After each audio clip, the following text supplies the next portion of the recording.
sebab Engkau mulia dan layak. Yesus yang duduk. Amin. Dan yang akan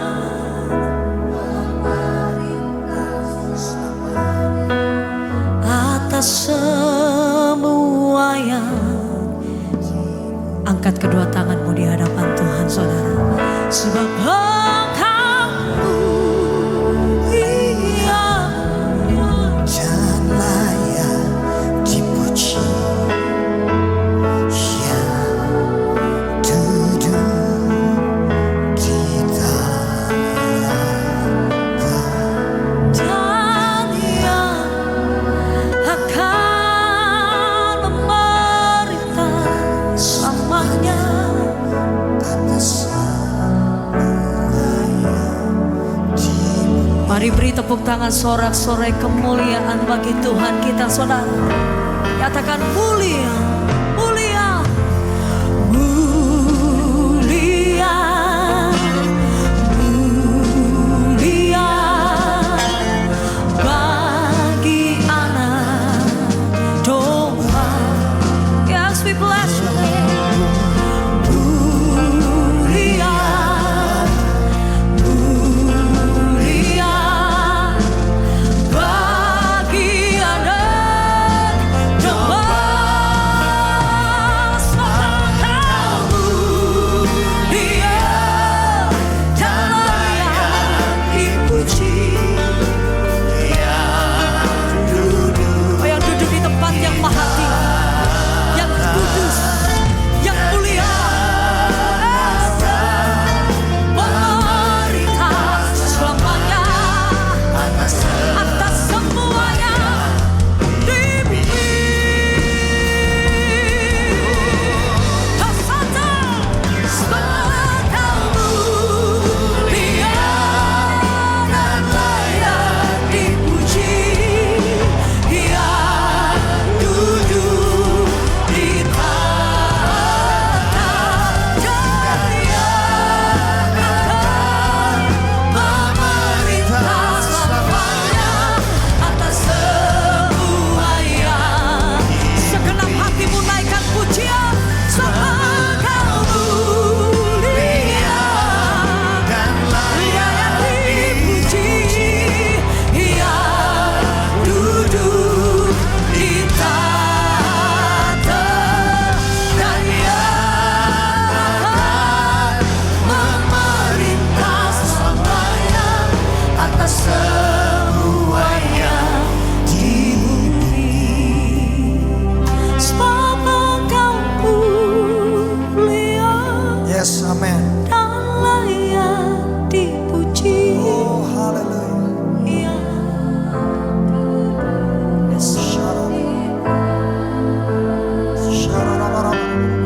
Dan yang akan Oh, atas semua yang. Malam hari ini kuasai kami pribadi lepas pribadi.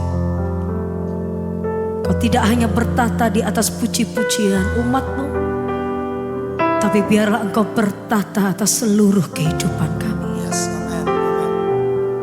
Biar di dalam setiap kehidupan kami, di setiap hembusan nafas kami tidak mencuri kemuliaan-Mu, tetapi kami senantiasa memberikan segala hormat, kemuliaan hanya bagi Tuhan yang kami cintai, Tuhan yang kami sembah, Tuhan yang kami percaya, Tuhan yang kami ikuti. Kau saja yang lain. Yes, Mari angkat kedua tanganmu di hadapan Tuhan. Hormati kehadirannya malam hari ini. Yes Lord, yes Lord. Kami sembah Engkau Tuhan. Kau yang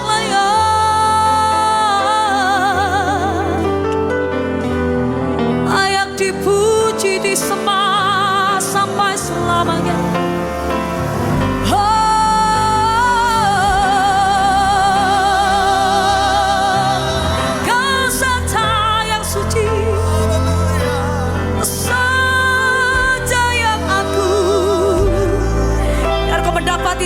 setiap kami gereja-Mu Tuhan menjadi gereja yang dewasa di dalam Yesus. Penyembah-penyembah di dalam roh dan kebenaran.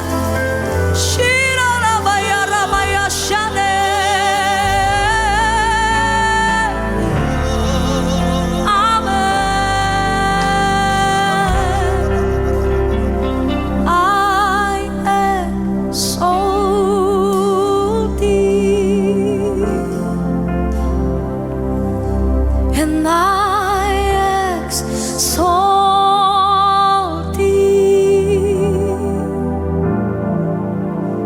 I exalt thee.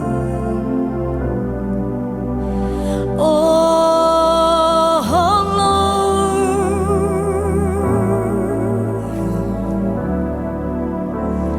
I exalt thee. Yes. I exalt thee. I exalt thee. Oh Lord. Mari jemaat Tuhan sendiri katakan, Kau ku sembah, Kau ku sembah. Oh Yesus, Kau sembah. Segenap hati kami Tuhan, Kau ku sembah. Yesus. Oh, hanya Kau Tuhan, hanya Kau Yesus. Kau ku sembah. Oh, Kau ku